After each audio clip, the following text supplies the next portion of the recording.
Welcome back, you guys. Today we're going to be working on a Glock 19, and this is a blank canvas mystery build.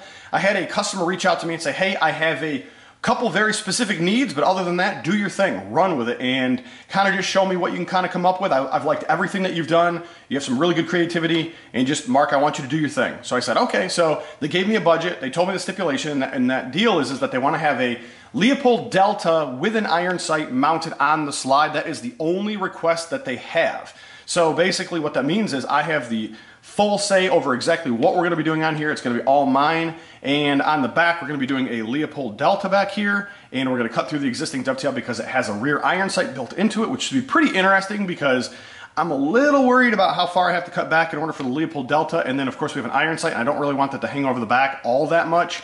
But this should be definitely a very interesting build. I'm not going to tell you guys about any more of it.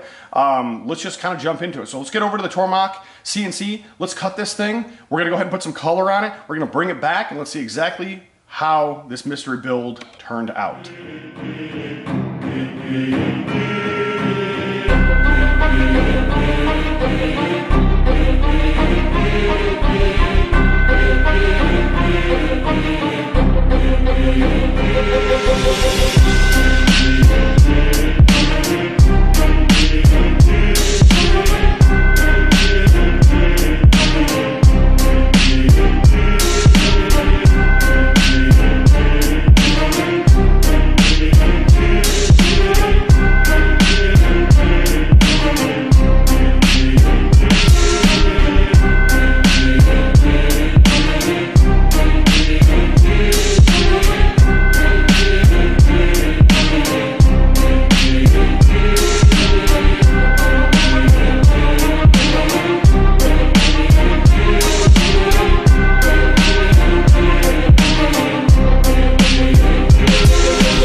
right, guys, well, let's take a look and see exactly how this came out. Hopefully you have enjoyed this mystery build. Usually it seems as though you guys have a pretty good idea what's going on. You end up seeing a picture on Instagram first, or you kind of see the visual that we're going for as we draw it out and or discuss it at the beginning. But I thought we would do something just slightly different. This happened to be a pattern that I've wanted to put onto something for quite a while, and customer kind of just said, hey, you kind of do your thing, you know, you got a budget, kind of just go and run with it and see what you come up with. So let's discuss it. So the first thing we did was we ended up cutting it for the Leopold Delta on the back. Fit extremely nice. Now the only issue we ran into was where the dovetail was. It made us mount this closer to the rear, which then ended up forcing the rear iron to hang over the tail a little bit.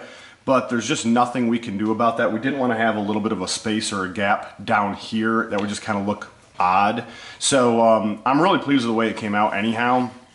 And under normal circumstances, we probably would have just moved this to the rear a little bit further and then cut a new dovetail in front. So this happened to just be a new setup overall. Definitely pleased with the way it came out though for what we were working with. Now then we kind of moved down to the sides here. We ended up creating ourselves some nice aggressive pattern here with some knurling for our grips. And we extended that pattern on out through the front to give it some more detail. And of course we have some nice front, what would be cocking serrations here. These are definitely aggressive. And then we went ahead and extended that onto the top portion of the slide just to kind of match that knurling with the rear grips. Now this is my frame and my barrel. So the customer's going with a stainless barrel. I don't know if they're going to send that off and have that tin coated or a different color coated. There's several ones that are out on the market now. I'm not sure, but I definitely wanted to show it to you what it would look like if you went with a matched kind of knurled barrel that matches the top and matches your side here. Definitely pleased with the way it came out overall. I've had this pattern for a little while and just didn't know what I wanted to put it on, whether it was a 17 or whether it was going to be a 19. And I have another one that's very similar to this pattern as well. And it looks like an opportunity may have come my way that we're going to end up running that on a newer Glock as well. I think it's going to be on another 19. So we're going to see something similar to this, yet it's going to be different in itself. This was just pretty far off the beaten path from what I usually do for you guys. You're usually seeing some kind of a windows or holes or a little bit of a hive pattern or something along that line, but definitely unique to something that I haven't done and unique to something that you guys haven't watched. I'm also glad that we put a little bit of a hole here on the side so we can see some barrel. I was debating whether I was going to do it on the top or not, and I thought, let's just keep the top together and let's match it with the rear grips. So very pleased with the way it came out, but once again, I do have another pattern that we're going to run that's probably going to show a little bit more barrel and some things like that, so that's going to be definitely cool. Highly suggest that you go over to our Instagram, check us out. We have a lot of cool things that are over there. We've been doing a lot of projects lately that haven't actually turned into build videos because we've been so busy, so you're going to end up seeing a lot of those build projects, so to speak, either in small videos or in pictures, or you may end up catching one at the end of one of the build videos. So we may end up showing it off for a minute or two at the end of one of the build videos just because we didn't show the content when we built it. So definitely check us out over there. We're also growing pretty fast over on our Facebook account. We are pretty close to getting up to 1,000 people that follow us over there. So we're probably going to end up doing another giveaway. We did it when we were at 500. Somebody had an opportunity to win a little bit of value there, to have some work done on their slide. We ended up doing a shield. Actually, there was a video we turned out with the shield that we did, and the individual that won the credit or the gift certificate type deal ended up saving some money and having a little bit more done. So that was kind of a good opportunity. We will be doing the exact same thing on the Facebook account. As we get a little bit closer, we will do a gift card or some kind of accredited value for your project, save you a little bit of money. So that's definitely a opportunity for you to kind of check us out over there and really kind of just stay informed. And as always, go to the webpage. We have new stuff being posted all the time on the webpage. We would encourage you to go to that contacts tab, fill that out, let us know exactly what you want to have done, and let's get you a quote turned out. Let's get your project started. Guys, if you need anything, feel free to definitely hit me up. Let me know what's going on, and stand by for some new stuff.